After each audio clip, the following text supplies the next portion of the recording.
introduce taxes, but only taxes. Yeah? So this is only what we call a market imperfection. Yeah? In perfect markets, yeah, this is the picture that we had before. Yeah? In perfect markets, we just think about a firm like an apple tree, yeah? And then debt and equity is just a question who gets which apples. Yeah? But the overall harvest is the same, yeah? And the securities that we call equity and debt simply represent the apples from the apple tree. Yeah, and then two apple trees with different financing structure, they will still get the same apples, yeah, and you just package them into different securities by selling them in debt and equity. But the overall tree is the same, and therefore these overall trees should have the same price. Yeah? Now with taxes, that's no longer the case. So let's have a very simple example. Not an apple tree, but a firm called Macy's. And they have earnings before interest and taxes, yeah, and that is of course $2,800 with and without leverage. But the leverage firm now has an interest expense, yeah, and that's the interest expense is of course debt times the interest rate of debt. Yeah, let's assume this is $400. Then the income before tax is $2,400, and of course the leverage firm has a smaller income than the unleveraged firm. Yeah, the taxes here is 35%. I pay 840, and the other firm pays 980. And now observe the difference is 140. Yeah? The leverage firm pays 140 less in taxes, and that in the end will be the difference between the firms. Yeah? The apple tree will simply be bigger, or let's say here in this world, yeah, the apples are distributed among debt and equity.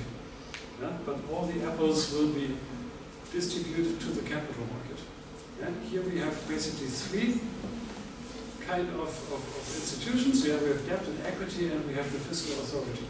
The fiscal authority either gets no apples, either they get 980 or they get 840 apples. Yeah, and of course then the leveraged apple tree will be worth more, yeah, simply because there is less taxes paid. Yeah, and then the net income is of course higher without leverage.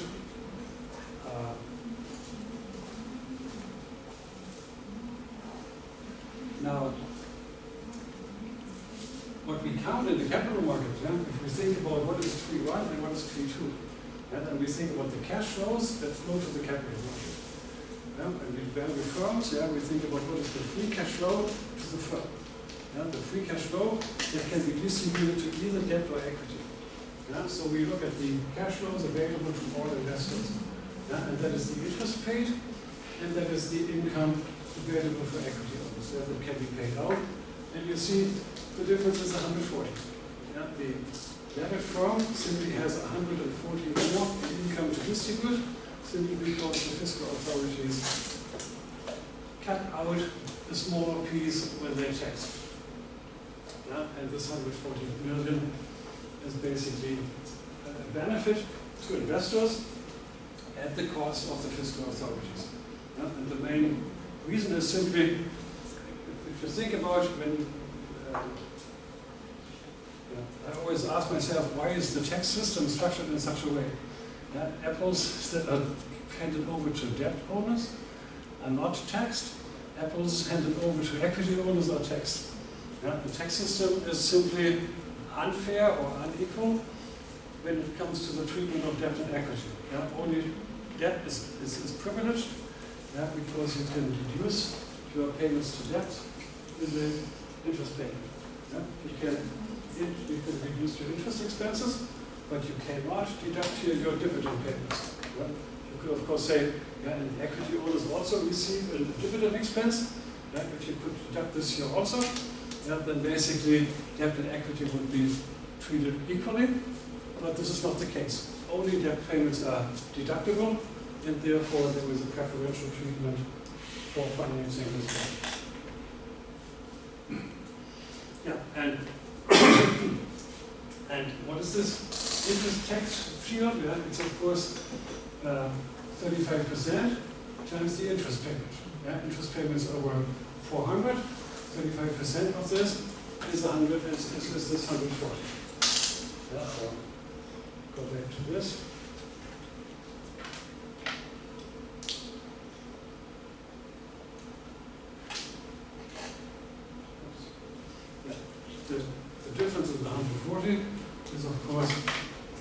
400 times the 35% tax rate.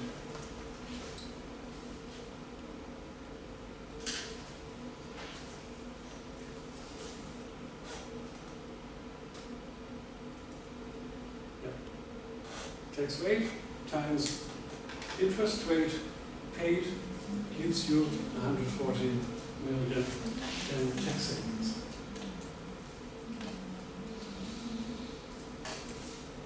So, if you think in this tree analogy, tree 1 and tree 2, which in the world without taxes, we distribute all apples to investors. Now, some apples go to the fiscal authorities, and basically the cash flows to all investors. Investors is always equity plus debt.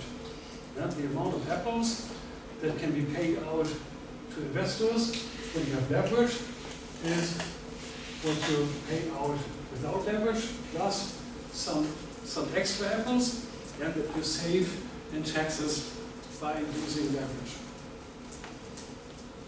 So the Modigliani-Miller proposition with taxes is basically the value of the leverage firm equals the value of the unleveraged firm plus the extra cash flows, the present value of the extra payouts that you can make by using the interest tax shield.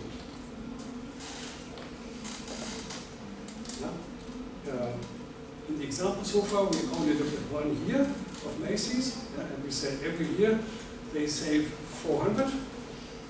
The present value is, of course, from all present values in the future. So we will, when we value this, we will have to calculate the present value or discounted cash flow of all tax payments over the lifetime of the firm. But it's interesting to look at a graph that shows us what it actually. If we think about the apple tree, we just think about all the apples that grow. In a good year, 1,400 apples, in a bad year, just 900 apples. But that's basically the amount of apples that the society can distribute.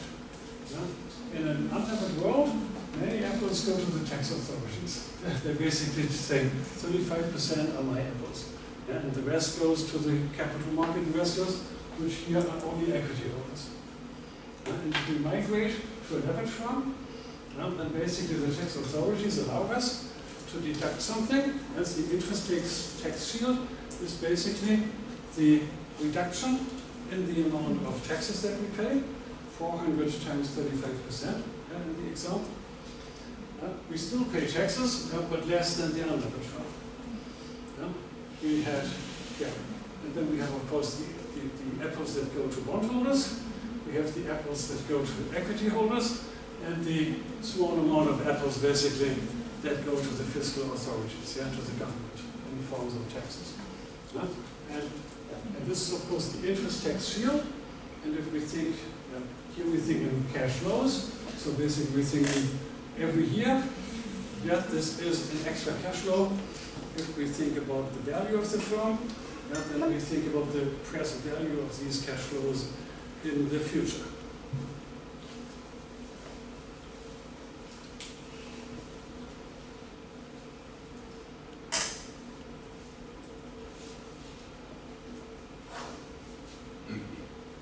Now, when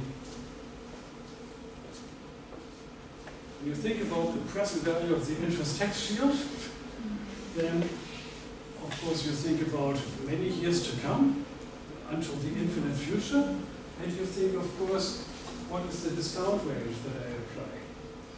And if you think about the discount rate, then you think about, should it be 5%, or maybe 15%, or 25%?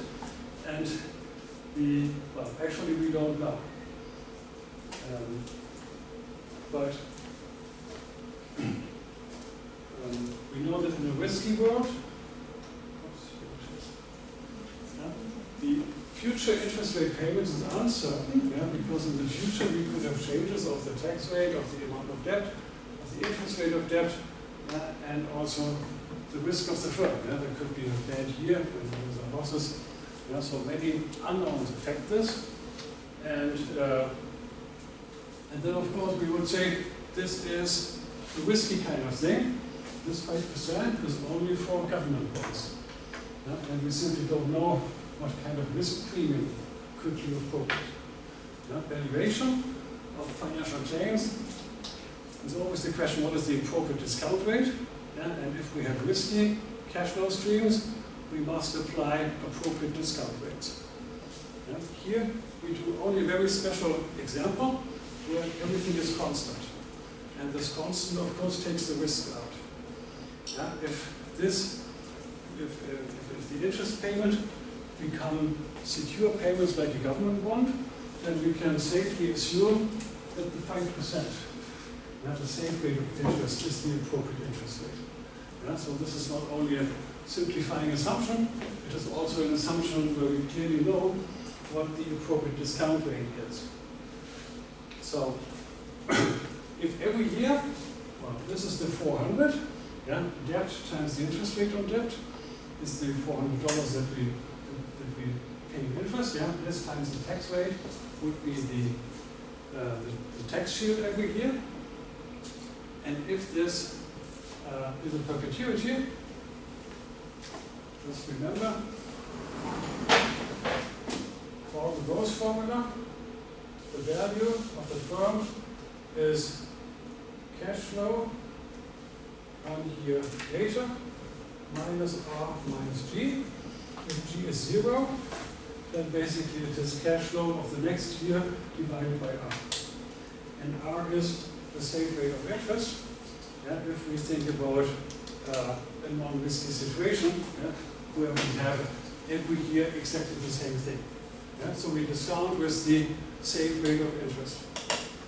And the interest payments is of course the safe rate of interest times the debt. Assume that there was no bankruptcy risk, and there was every year we will have this kind of payment, then also the loan or the debt is risk-free, and we have the risk-free rate up here and up there, and of course they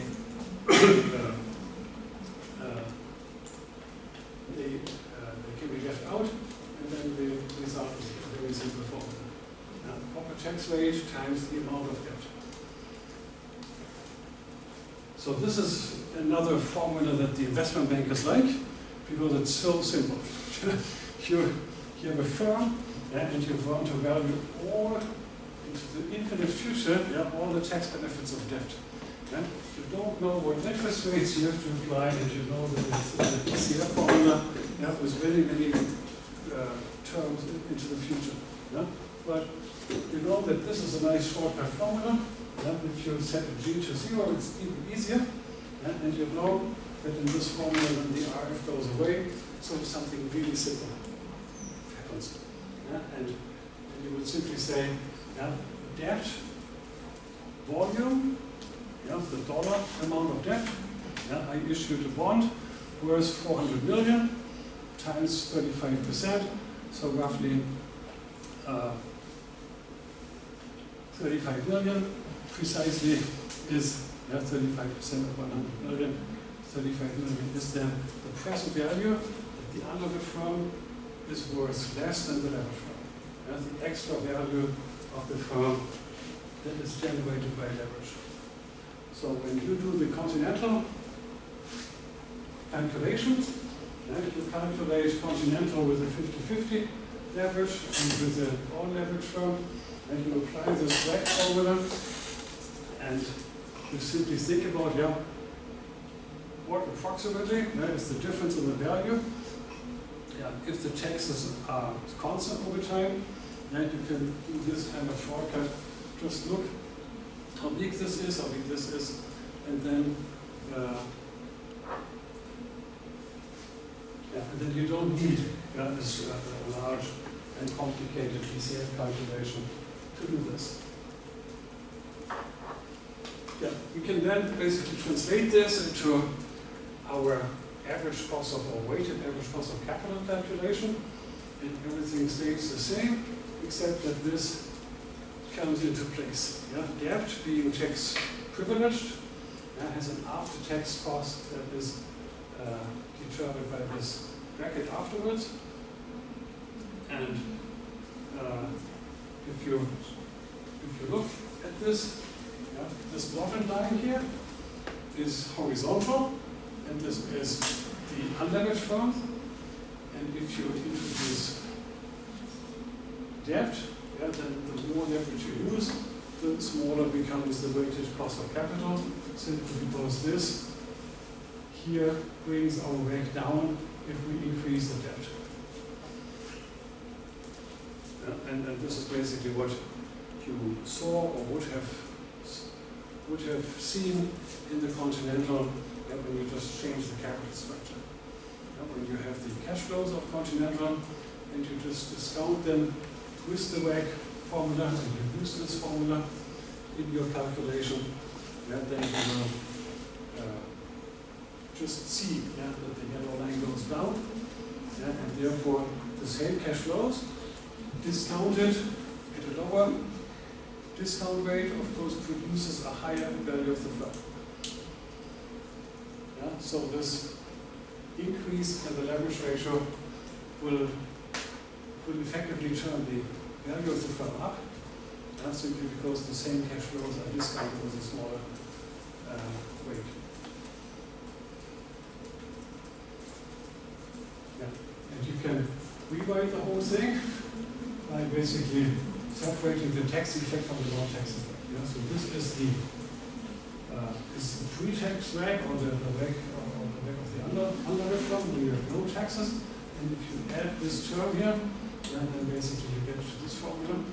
So you can always interpret your the WACC of the leveraged firm as the WACC of the unleveraged firm minus something.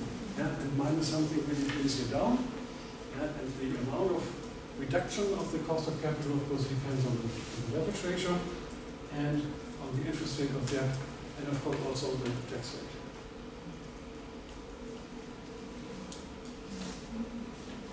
So,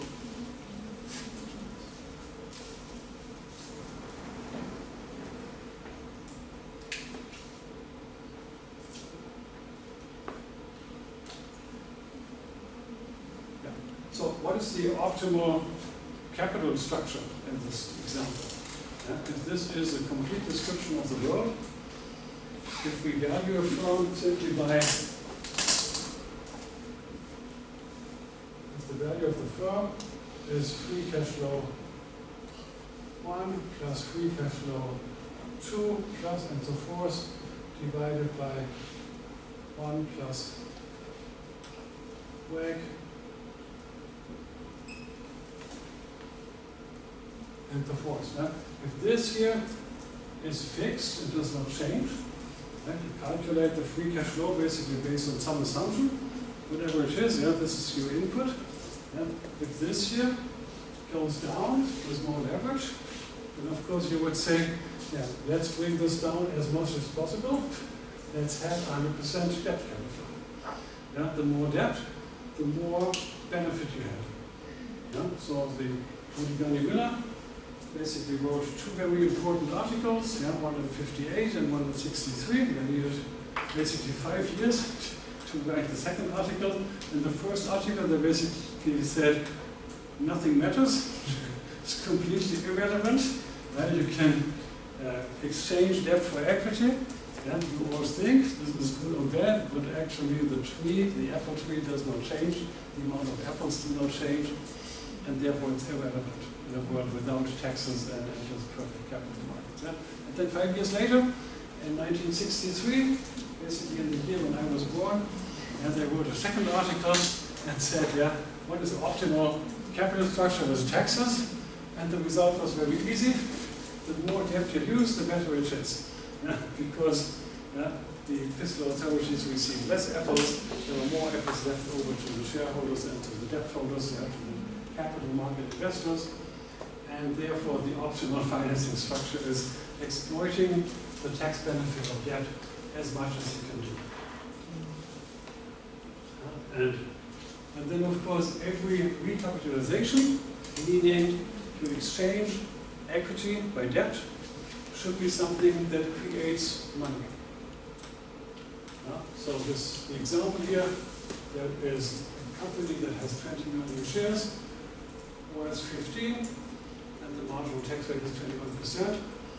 And now the management borrows an additional 100 million on a permanent basis and repurchases outstanding shares. Yeah? So without leverage, you have 300 million is the market cap of the firm. Yeah? So the value of the firm is 300. This leverage, the present value of the interest tax shield, yeah, remember, this is the formula. Everything is constant over time. So 21% is 21 million. And is there anything more? Yeah. So when you value the leverage form, this is the unleveraged form plus the tax shield, 300 plus 21, you should end with a mark with a value of the equity of the overall firm with 321. And of course, there was debt of 100 million outstanding. Yeah, the value of the leveraged firm is equity plus debt. Yeah, so 321 minus this 100 million is the equity. Yeah, the leveraged firm is always debt and equity, yeah, and only the overall firm. Yeah, the overall firm value has increased by 21, but of course the equity is going down from 300 to 220. Yeah, the shareholders benefit simply because the share goes down, but of course the share repurchase means that that 100 million basically went away, and the share price after this transaction will be more. If we think about, we had 20 million shares times $50 per share. Now we have less shares outstanding, and a higher share price such that the total value is 221.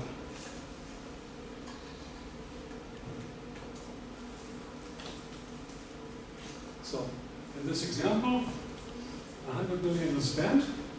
You can buy a share for 50, so you buy 6.67 million shares. The shares outstanding go down from 20 million to 13.33 million. And the new share price of the equity is 220 million divided by the remaining numbers of shares has increased to 16.57. Yeah, so every shareholder would simply say, yeah, I love this. Yeah, my share price goes up from 15 to 16.57.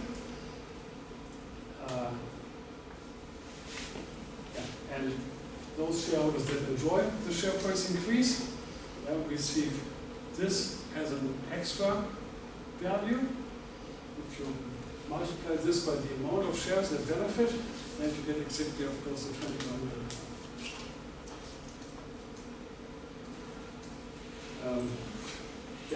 Of course, you may say this is a nice model, but who should sell their shares for $50 if after the share repurchase, the share price increases to this amount of dollar? If you announce the share repurchase and say, dear shareholders, we buy back 6.67 million shares at $15, we are going to plan to replace this with debt. And then, of course, shareholders will anticipate that the firm value goes up to by 21 million, so you will be able to trade the shares at 15. And here, basically, you assume that the selling shareholders are naive, and they sell at their own share price, and then only the new shareholders get the benefit. If you assume that this is all incorporated into the prices, then of course you would say that just after the announcement, the market cap has been increasing by 21 million, but still you have 20 million shares outstanding. And on the next slide.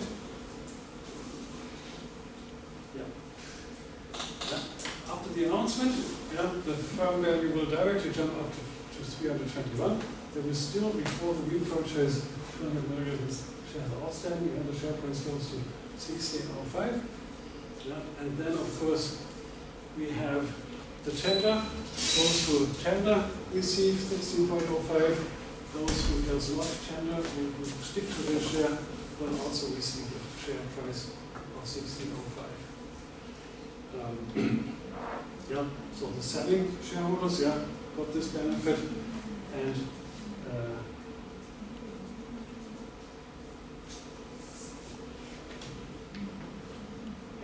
and the bottom line of this argument is, by increasing the debt, obviously the value of the fund increases by 21.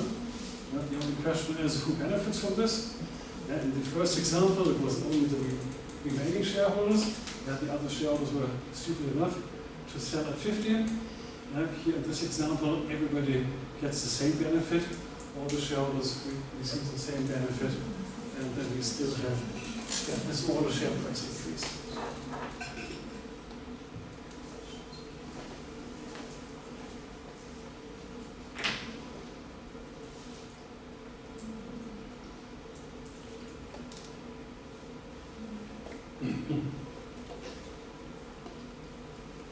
So let's look at this another time. Yeah, the firm has assets, an apple tree worth 300. This is unlevered, there is no interest rate tax shield. Yeah, so the value of the shares outstanding by a share price of 50 is 300. Yeah, this is in terms of our picture. This is this apple tree. And it's not all the apples, yeah, because this firm pays taxes. Yeah, and these taxes go to somebody else. Yeah? So we're looking at the blue area. Yeah? This is what shareholders receive in this unlevered fund.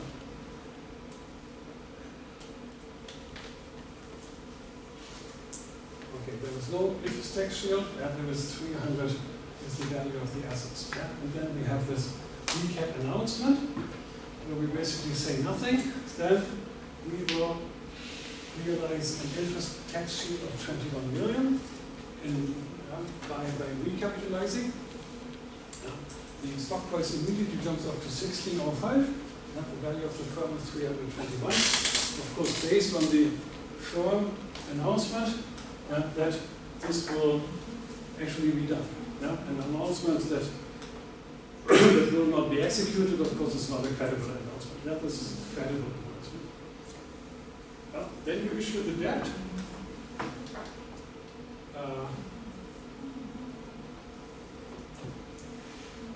And have, for the moment, total assets of 421, because you have cash raised by issuing debt, and this cash, of course, then will be used to buy back shares. So this cash goes down to 0, is used to buy back shares at the fair price. If you buy the share at the fair price, you will have 13.77 remaining shares outstanding, because this money is enough to buy the difference to 20.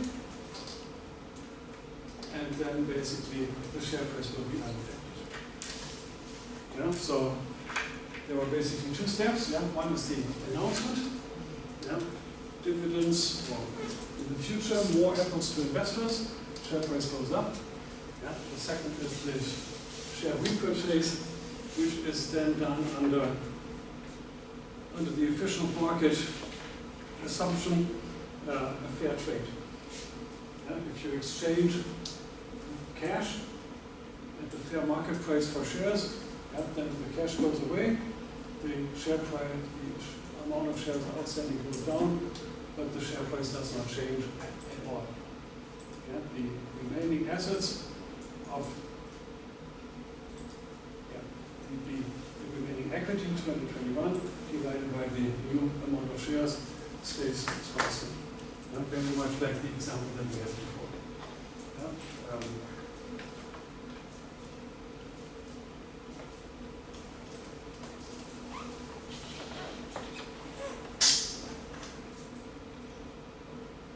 So debt is something. In the end, we learn something very simple.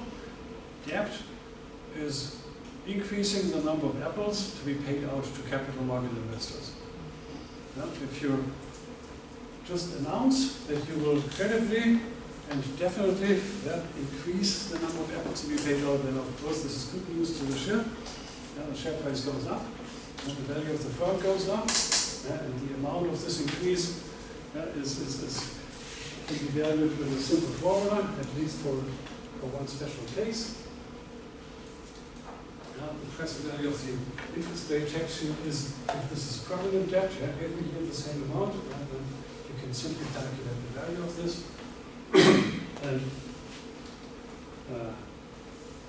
And then basically doing it is again a market neutral kind of transaction. You simply buy shares at the current market price, and nobody is better or worse off. The people that sell get 16.05. The people that stay have a share worth 16.05. And that's of course how it should be. Now the theory predicts that 100% debt is the best capital structure. If we test the theory, we see it is obviously not done in practice. Depending on what industries we have net debt and total debt to enterprise value that is much below. We have actually many companies like biotech that have negative debt, because they have more cash than debt. So they have no debt at all, and if so, actually negative debt. And even the worst, the companies with the highest amount of debt, consumer finance, automotive, retail, broadcasting, and they have debt levels around 50%, but no more. So there seems to be something like an upper limit to leverage ratios. And of course, everybody who has been applying for a credit in the bank knows that that is not an unlimited supply. Banks are very reluctant to provide you with loans. They make money from these loans, but they don't want to have too much bankruptcy risk. And of course, this is something that we are missing here completely. So there must be something that limits the amount of debt. It could be that banks simply do not supply enough debt, or the bond market does not supply enough debt. It could be that the companies have different preferences. If I am the manager of Time or of Warner, of course I prefer a company without debt to a company with debt. Because without debt I can never go bankrupt. The worst case is that my owners are unhappy with the profits and fire me. But with debt, I have the problem that I may go bankrupt, that I'm not able to pay the interest payments due, and then of course it's a personal risk for my position. Bankruptcy usually means the end of the career of the manager. Some managers may have a clear preferences for less debt. And then the observed debt choices, we don't know where they come from, what kind of trade-off it is. But maybe it is a trade-off between the benefits of debt, that comes from the tax treatment, and basically the preferences of the managers. I want to have a quiet life. I don't to live with bankruptcy risk. And then basically I trade this off and find some kind like a solution. Why then would automotive retail or consumer finance have much more debt than biotechnology? Well, obviously, the probability of bankruptcy of biotechnology is quite high because this is a highly risky technology. Biotech means R&D investments that, with a high probability, leads to nothing. If you start 10 biotech firms, usually 9 of these 10 firms do not develop a patent that is worthwhile, and then ultimately would not be able to pay back the debt, so you would turn into bankruptcy quite often. And that's clear that these high-risk industries, basically when they put some emphasis on a quiet life, on preventing bankruptcy, they have less debt compared to relatively stable industries. And all these industries up there, healthcare, oil and gas, that is all super stable industries, where even with a substantial amount of debt, you may still, you may easily survive. Yeah? Just think about if you should buy a house or an apartment at some point of time, of course you also think, what is the amount of debt that it can take on when I buy my house? And if you're in my situation, for example, you have a lifetime guaranteed employment contract. Whatever I do, I get paid until I die. Even if I have high debt on my house, and as long as the debt payments are not exceeding my salary, so the only risk is basically my salary does not increase a lot, but the interest rate increases a lot. So if the bank will charge a higher interest rate, then I may get into trouble. But this is unlikely. Interest rates do not go up to 50% or so. I basically, when I thought about what kind of debt level can I easily sustain, I basically said, well, interest rate in Germany may go up to 10%, but no more. So I just calculated that I'm comfortable with paying 10% interest rates. That is the case, and then basically said, maybe no more than 50% of your salary should go away for interest rates. In the worst case, this is 10% interest rates. What is the implied level of debt? And then you basically calculate your debt capacity that you are able to carry. And firms, of course, do it the same thing. But firms basically think with the worst case. In a bad year, our profits go down, our revenues go down, and then under these circumstances, we still want to be able to pay our debt. So at least seen from the theory point of view, there is something that we call a low leverage puzzle. Theory tells us leverage something is something good. Basically, we talk so much about private equity and leverage buyouts. Private equity funds deeply believe that leverage is one of their main profit drivers. They take over the firm. They use a lot of leverage in order to exploit the tax benefits of leverage and then basically make more profits. But in most countries of the world, most firms prefer to have less debt. And you may say they prefer, well, that's actually the result of an agency conflict. If they would do what is in the interest of shareholders, they would get the 21 billion. Just by recapitalization, they can create an extra value of 21 million, as in our example. If they were truly interested in increasing the share price, they would do it. And the fact that they don't do it is basically the result of agency conflicts. Managers have their self-interest, they are interested in the quiet life, and therefore they basically prefer something that is not the interest of the shareholders.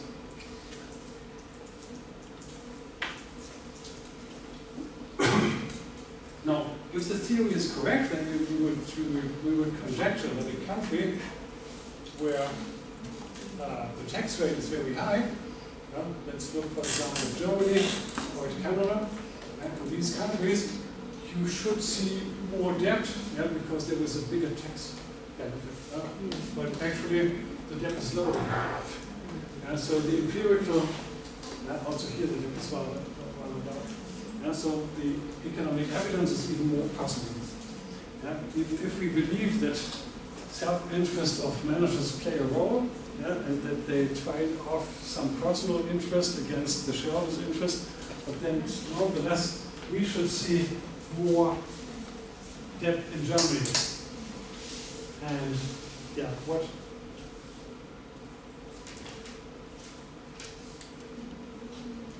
what could be the solution to this result? Honestly, these two guys, which I appreciate a lot, Mr. Larger and Luigi Zingales, but they have no clue what the German taxation is. This is simply wrong. Sorry. Sometimes researchers simply do wrong assumptions, and the German tax rate is simply not 50%. And many years ago, it used to be 50%, but it is still a wrong interpretation. Our German tax system is quite complicated, and I don't go into any details, but the effective tax rate that is comparable to the other countries is way below 50%. This tax rate is actually the corporate tax rate plus the individual personal tax rate. When corporations make money, they first pay their tax, usually 25%, then they pay out a dividend, and we, as the stockholders, we pay our personal income tax on this dividend. And the income tax in Germany is another 50% for high income tax.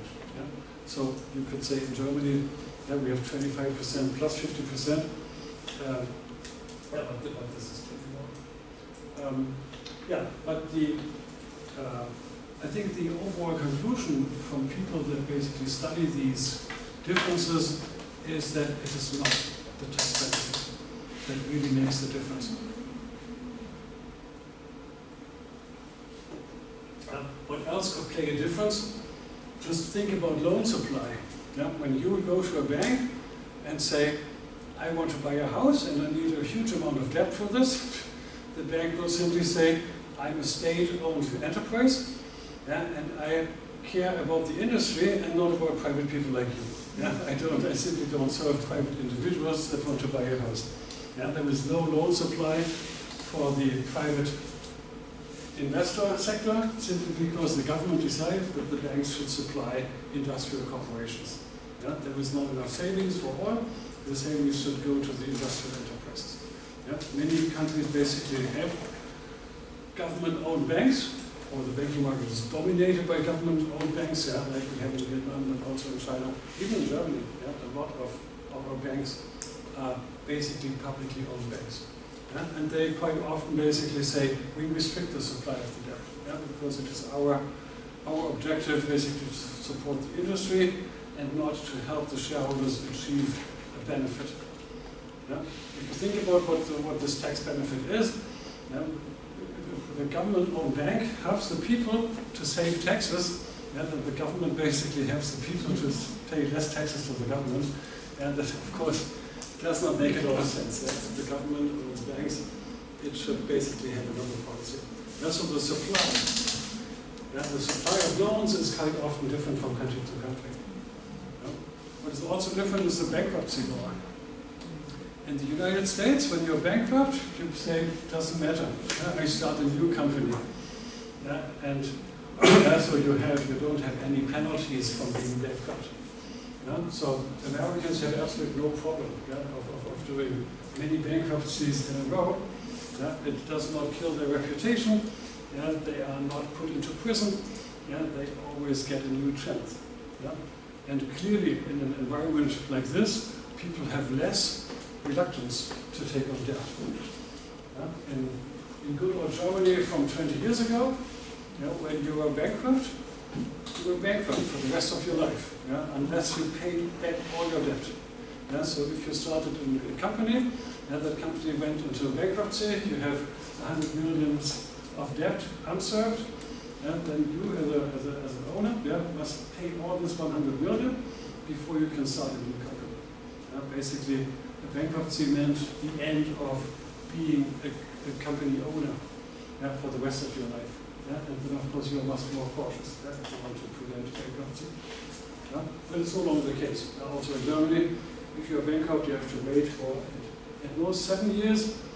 Sometimes even after 2 years, basically you get all your debt reduced to zero, and then you can start a fresh life, go to the next bank, and ask for a new loan.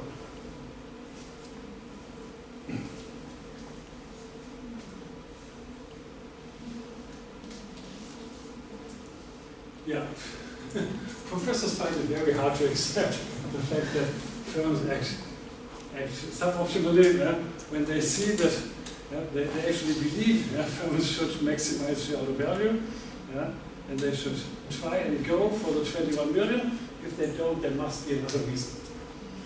And of course, the most likely thing is the bankruptcy risk is. And if bankruptcy is costly, if there is really bankruptcy trustees, the lawyers that you have to pay, and ultimately this is the cost of society that may be stronger than the tax benefits.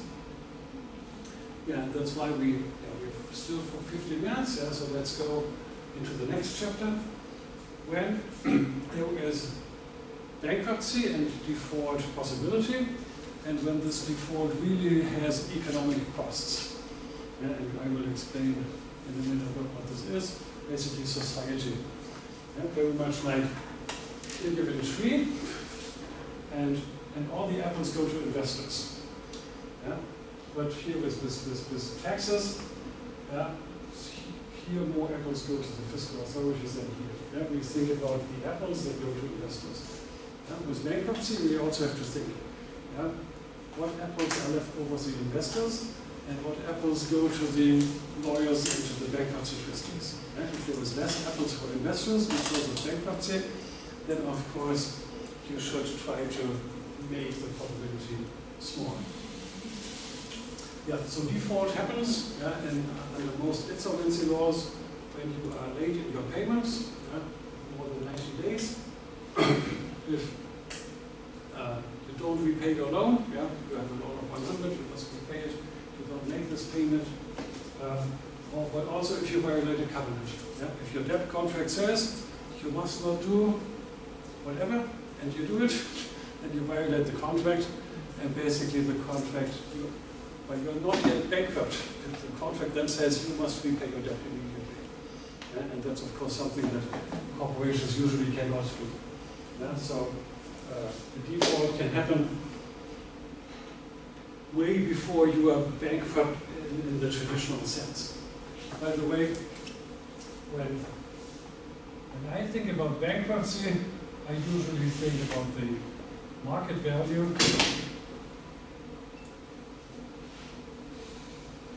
of assets, and when you have debt of 100, the assets is worth 150 currently, and then of course, when the asset value goes down by more than 50, yeah, you have a storm, the apple tree is hit by a lightning, yeah, and the amount of apples will be reduced. Yeah, so the value goes down from 150 to maybe 90. Yeah. Then this is for me as an economist a bankruptcy situation, yeah, because now you have more debt than assets, and your equity is minus 10. Yeah? And that's another economic term of bankruptcy. Yeah? Bankruptcy means your equity is wiped out, yeah? But then you look at value. And here you look at payments. Yeah? Think about the value is the discounted value of future payments. Yeah? These are the cash flows or the payments. Yeah? This is the value. So bankruptcy can be either interpreted, yeah, you are unable to make new payments. Yeah? As an economist, I would say that you are unable to repay this. If you can turn this into $90, yeah, then you are unable to pay $100. Yeah? As long as this is $110, yeah, you should be able to pay this back, because in the worst case, you simply sell your asset, get $110, and then use this for repayment. Yeah? So as long as the value of the assets is exceeding the debt, you should be able to pay back your debt.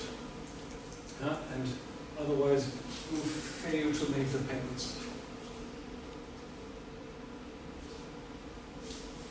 Yeah, and what happens in default?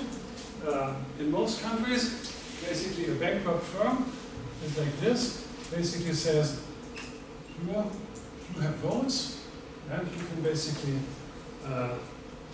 you can employ the manager, and the manager runs the firm, and this is now all taken away. Yeah? And instead, the debtors, that he can appoint the chief executive officer. He now has all the control rights and can basically say what happens. Yeah? If there was only one debt holder, one bank, then bankruptcy is simply the shift of control rights from equity owners to debt owners. Yeah? The Americans have the nice word, hand over the keys. There's my key. Okay, so basically, yeah, I bought a house, and this key is actually the control right for my house. Because if I have the key, I can go in and use it. Yeah? If I hand over the key to the bank is basically owning the key and has the control. Now they can basically sell it to somebody else or give it up to somebody else. Yeah? Handing over the key is just the American word for bankruptcy. Yeah? I cannot pay my interest anymore. Yeah? So I move out of my house, I hand over the key to the bank, and the bank is now the new owner, yeah, of control rights. Yeah? When you have more than one bank, if you have 100 banks, then of course you need some kind of coordination, and then quite often an insolvency trustee is used in order to basically make this in an organized fashion.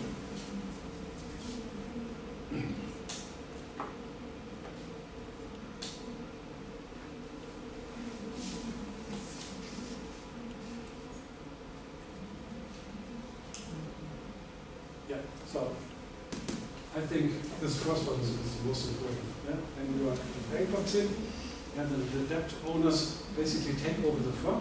They are now the new owners. And if there are many debt owners, they usually will basically do some legal procedures and appoint a bankruptcy trustee or some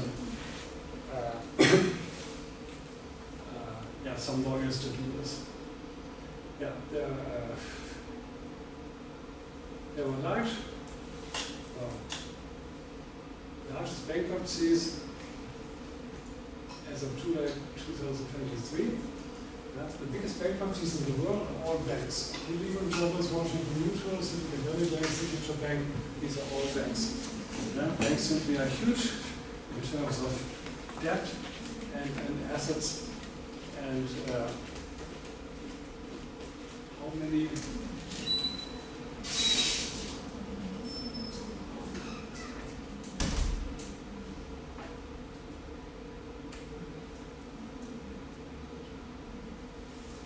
assets in billions, yeah, 700 billion. No, it's really hard to, yeah, it's 700 billion. It was the largest bankruptcy.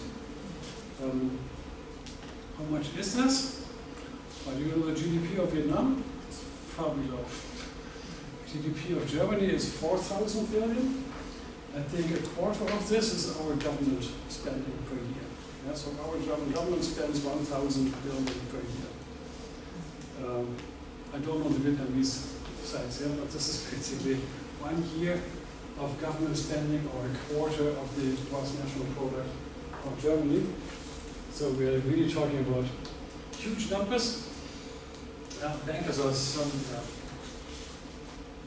okay. And now a little example. Arvin could be worth 150 or 80. Yeah, so this is like the apple tree, yeah, that's either having more or less apples. And you can use all equity or debt financing. And the debt will have 100 million to be repaid.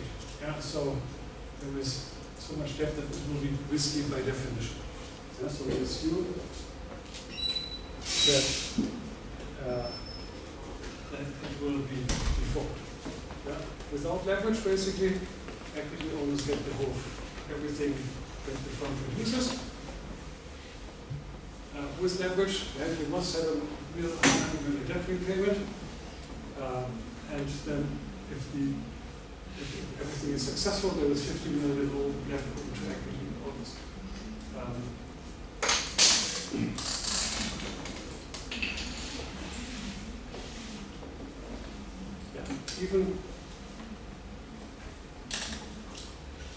Even if we have the situation that here we have 150, debt is 100, and we say here equity, but actually these assets are in machines, yeah? No cash.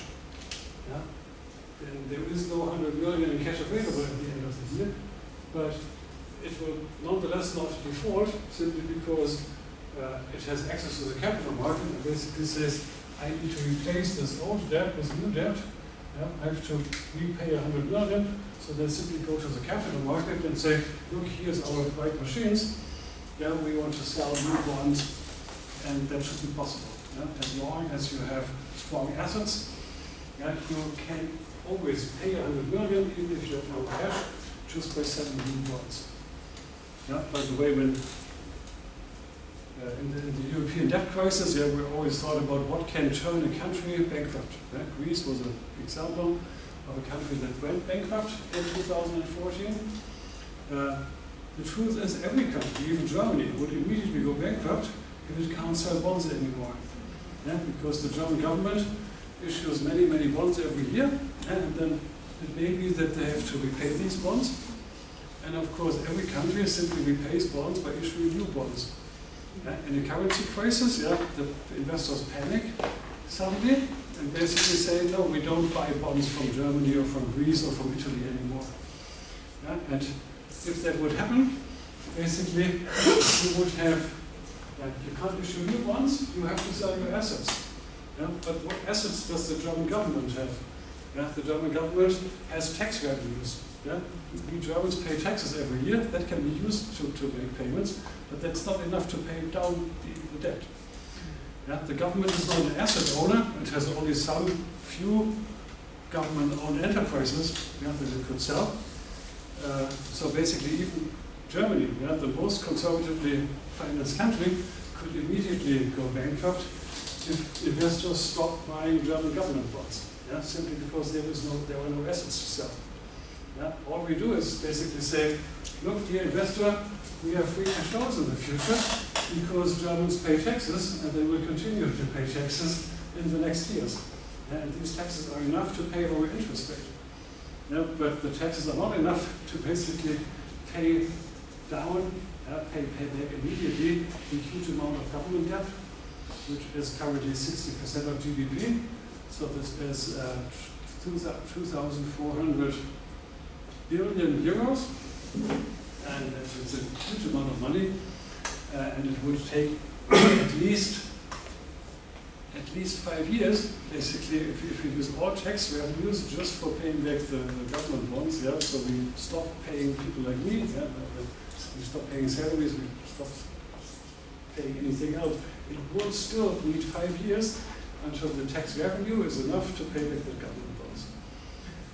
So it is really the trust of being able to sell new bonds in the market that keeps countries non-bankrupt, and also that keeps this company non-bankrupt.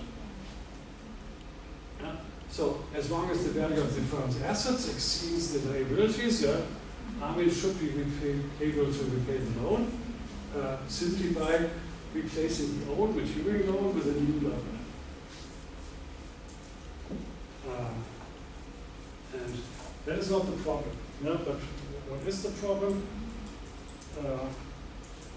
If the assets really fall, so this 150 goes away, and the assets are now worth only 80. Then, if they have to pay back 100, who should buy the new bonds? Many corporations then say, dear bondholders, please just trust us. Maybe this goes up in the future, and then we will be able to pay back even 100.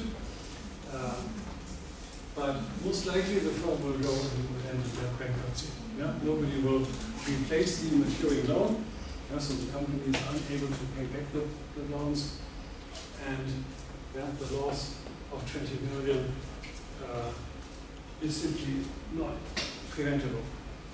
So that company will be, the key will be handed over.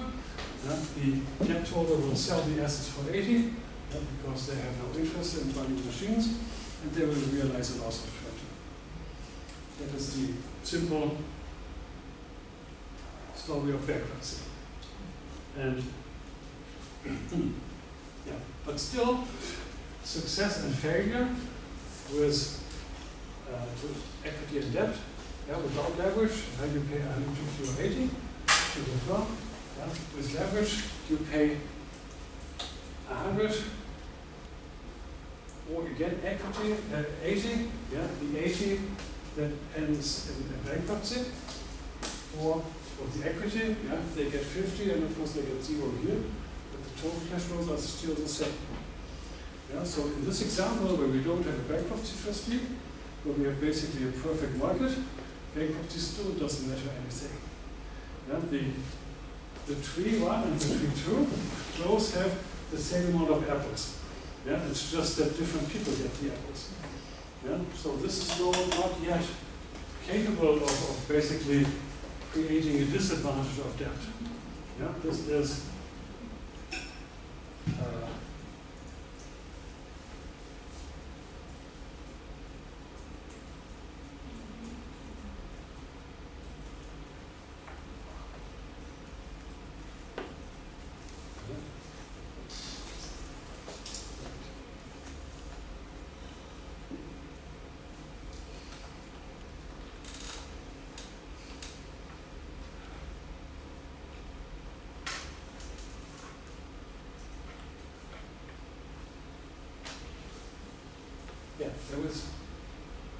if the product fails and the firm is only worth 80, that has nothing to do with the bankruptcy.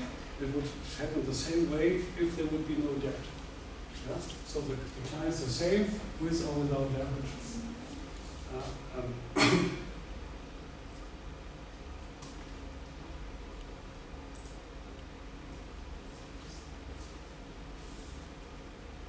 Okay, now I understand.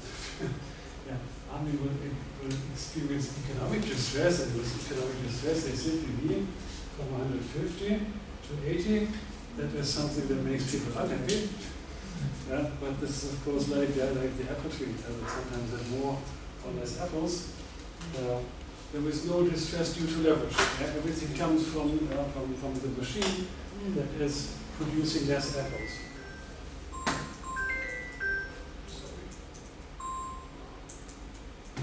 Okay, so this picture basically is not yet saying us anything. Yeah? But there is directly cost of bankruptcy. Yeah? And in reality, you have to apply to appoint a bankruptcy trustee, and they will write a bill, and this is roughly 3 to 4% of the pre-bankruptcy total assets, and these experts are very expensive. Yeah? So this is what basically like the fiscal authorities. Yeah? They take some of the apples away, and then of course you want to prevent this happening. Bankruptcy processes are also very lengthy. I'll just give you 2 brilliant examples. The Lehman Brothers bankruptcy that we had here, the very biggest in history, 700 billion were the assets, and 7 billion, it's only 1%, but 7 billion is a huge number. 7 billion was the bill by the bankruptcy trustees. This is all the bills added by all the lawyers that worked on this case were 7 billion. And 7 billion is a huge amount of money. There was another example not on this list, a famous bank that failed in the 70s in Germany, and it took more than 30 years basically to do the bankruptcy.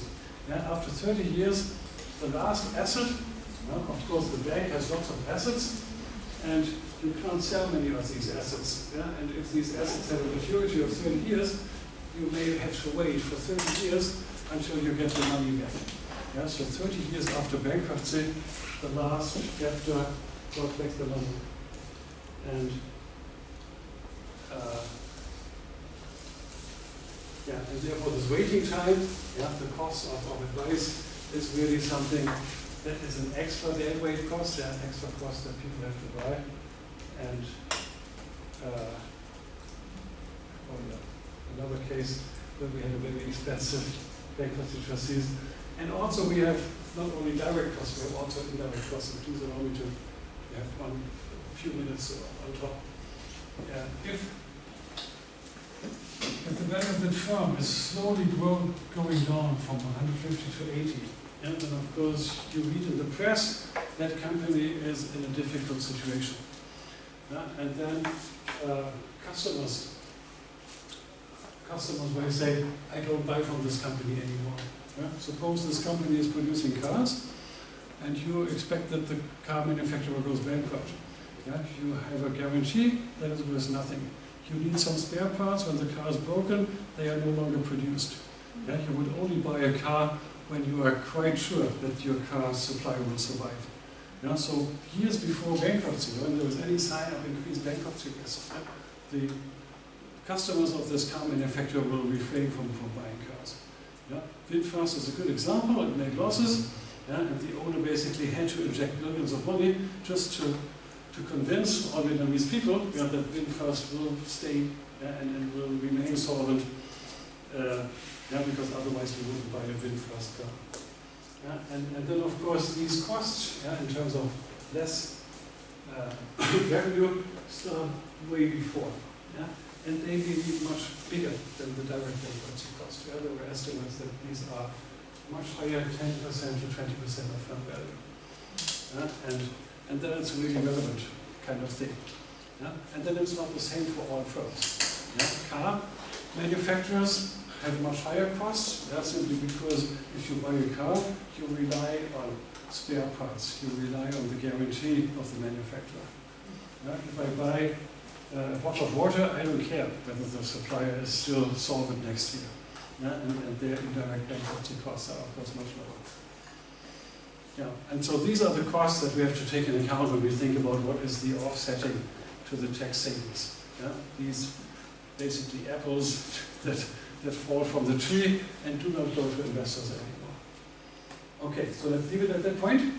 So I am at the bridge at 12:30, and then we have a nice dinner tonight. Thanks for your invitation. I'm looking forward to it. Okay, and see you soon.